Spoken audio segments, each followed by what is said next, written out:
सुकर्ण, तुम्हारा मामा एक शिल्पकार है और मूर्तियां बनाना मेरा धर्म है, और अपने धर्म के पालन करने हेतु मुझे और आगे जाना है। जाने से पहले मैं तुम्हें वचन देता हूं, मैं चाहे जहां कहीं भी रहूं, तुम सदैव मेरे पास, मेरे हृदय में रहोगे, और उसी प्रकार मैं तुम्हारे हृदय में। और जब कोई हृदय में वास करने लगे तो फिर वो दूर कहां हुआ, वो तो यही हुआ ना, हमारे पास। किंतु आप मुझे अपने साथ क्यों नहीं ले जाना चाहते? क्या आप मुझसे प्रेम नहीं करते हैं?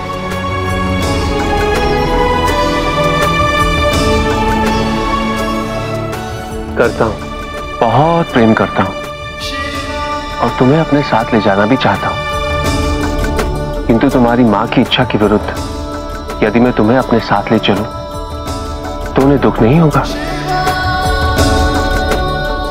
कि उनकी संतान ने मेरे प्रेम में उनको त्याग दिया? उन्हें दुख नहीं होगा कि मैंने तुम्हें तुम्हारा दायित्व याद नहीं दिलाया?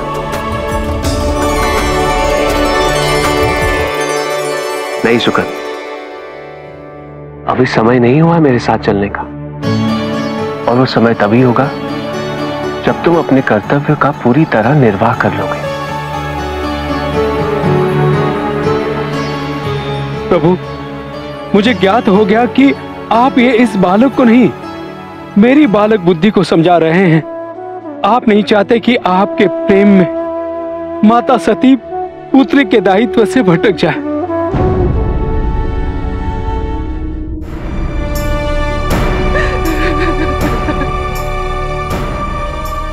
आपसे प्रेम करने का बड़ा अहंकार था मुझे,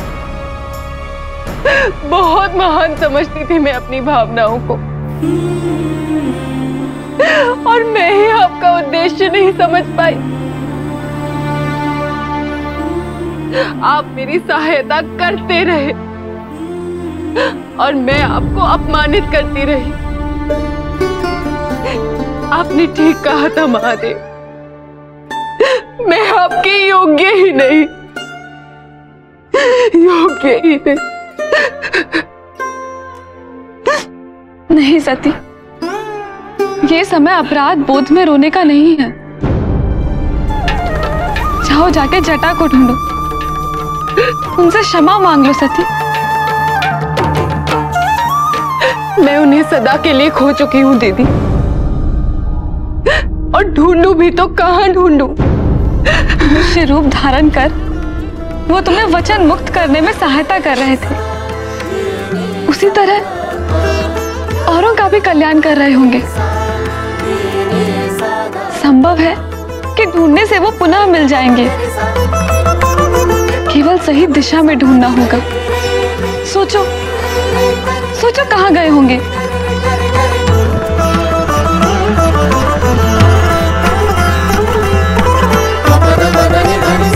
अच्छा, तो ये है मेरी होने वाली मामी। पता है, आज मामा वर्षों बाद हमारे घर आए, परंतु भोजन किए बिना ही चले गए, केवल आपसे मिलने के लिए।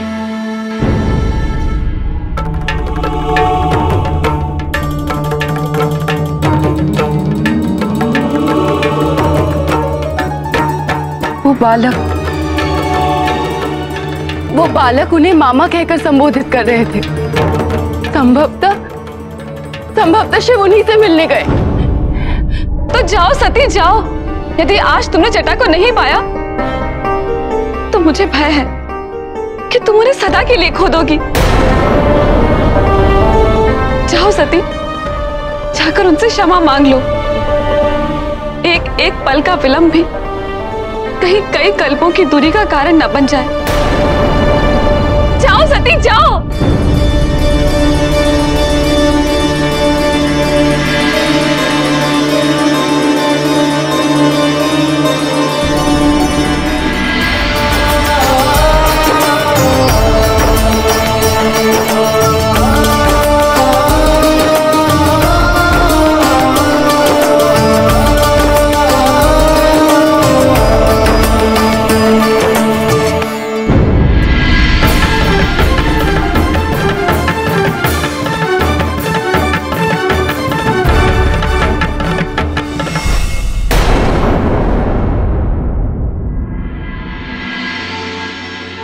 तुम्हारा कर्तव्य है अपनी मां के साथ रहकर उनकी सेवा करना।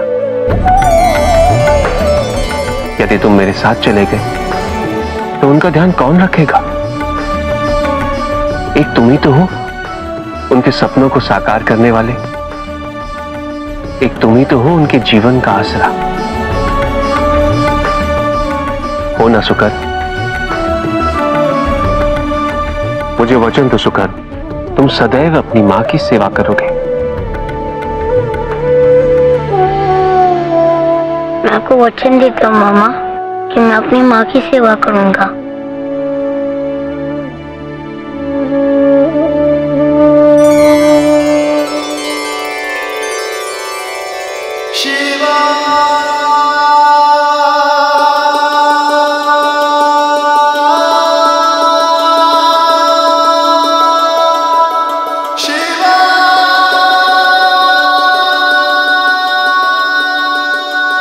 सेवक, सुकर्ण को उसके निवास स्थान तक छोड़कर आओ। और सुकर्ण,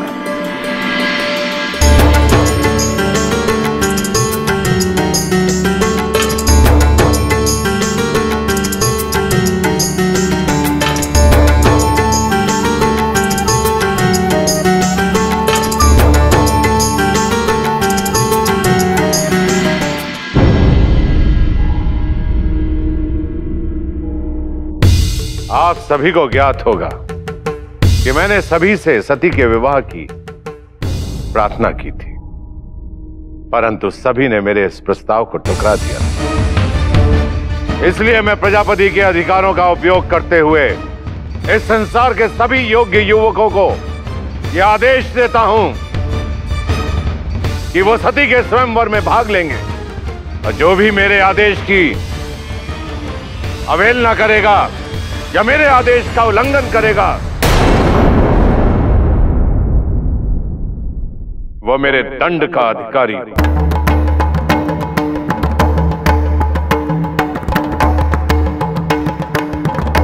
आपके विचारों की इस अराजकता से कहीं अच्छी उस वन की अराजकता है जहां कम से कम शिष्टाचार, आचरण और नियम का स्वांग तो नहीं रचाया जाता, जहां सभ्य होने का ढोंग तो नहीं किया जाता। अत्रि! सत्य सुनने में बहुत कठोर लगता है ना प्रजापति, किंतु किसी को भी इच्छा विरुद्ध विवाह के लिए विवश करना अन्याय है। समझ सकता हूं मैं शिव के प्रति आपका प्रेम और मेरे लिए आपका विरोध समझ सकता हूं, क्योंकि मैंने ही आपके पुत्र चंद्रमा को क्षय होने का श्राप दिया था।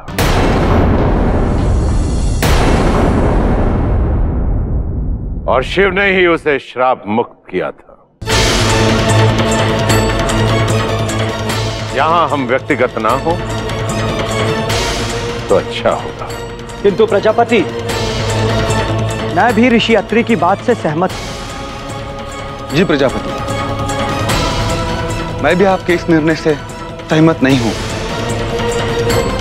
विवाह के लिए दोनों पक्षों की स्वीकृति अनिवार्य है। रघु, कश्यप,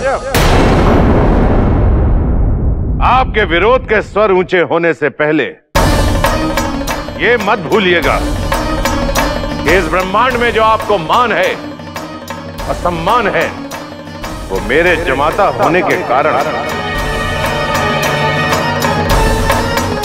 मेरी कृपा दृष्टि और मेरे समर्थन के बिना आपका अस्तित्व कुछ भी नहीं।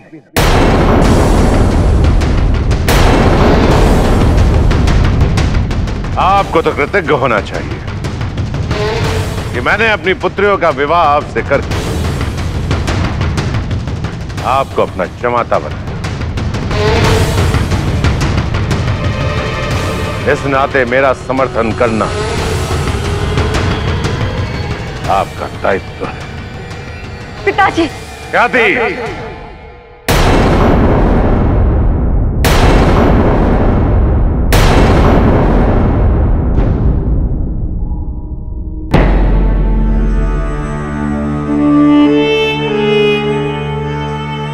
स्वयंवर की तैयारियां आरंभ की जाए।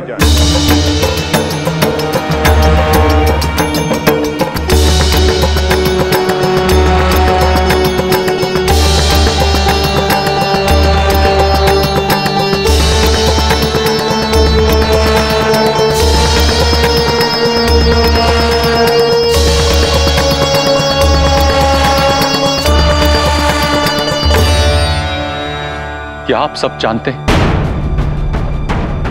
सती का वचन तोड़वाने के लिए महादेव स्वयं जटा का रूप धारण करके प्रजापति के निवास तक आ गए।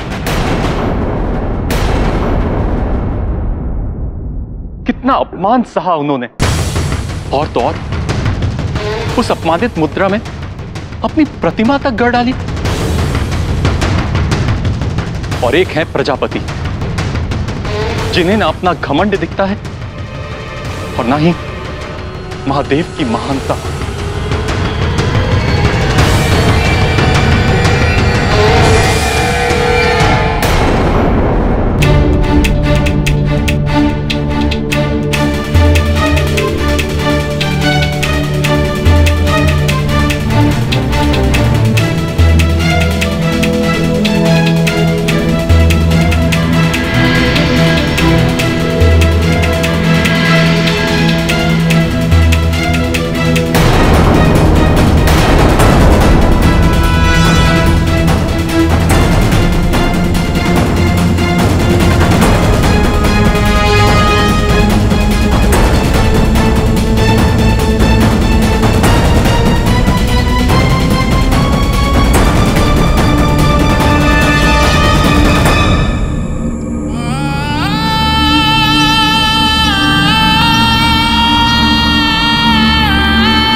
आपके उद्देश्य को समझ ही नहीं पाए। आप वहां मेरे लिए आए थे और मैं आपको ही अपमानित करती रही। आप ठीक कहते थे, मैं आपके योग्य ही नहीं। कितनी स्वार्थी थी मैं, केवल अपने बारे में सोचती रही। किंतु अब मुझे अपनी भूल ज्ञात हो गई है। अब सती आप पर कभी शंका नहीं करेगी, कभी नहीं। मुझे क्षमा कर दीजिए। सब कहते हैं कोई सच्चे मन से और पश्चाताप के साथ यदि आपसे क्षमादान मांगे आप उन्हें क्षमा कर देते हैं।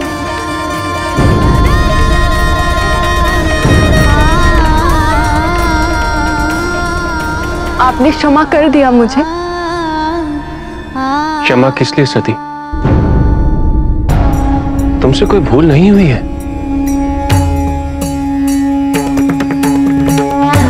तो मुझे यहाँ से कहीं बहुत दूर लेकर चलिए, कैलाश पर। मैं आपको वचन देती हूँ, आप मुझे जैसे भी रखेंगे मैं सुखी रहूंगी। मैं आपसे कभी भी कुछ नहीं मांगूंगी, केवल मुझे अपने साथ ले चलिए।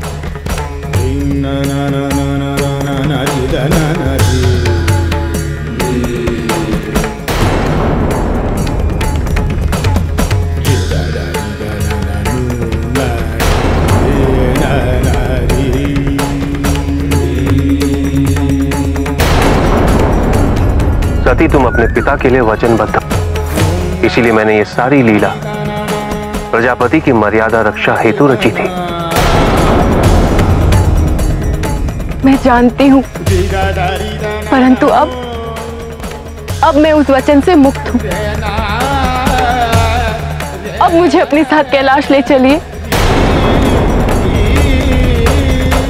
पुत्री तो कुल और वंश की लाज होती है सती, उसके ऊपर मर्यादा की रक्षा का दायित्व होता है। तुम तो ब्रह्मा की पोती हो, सभ्यता के संस्थापक और संचालक प्रजापति दक्ष की पुत्री। यदि तुम ही उनके बनाए नियमों का पालन नहीं करोगी, यदि तुम ही उनके बनाए नियमों को तोड़ दोगी, तो तुम्हारे पिता का घोर अपमान नहीं होगा?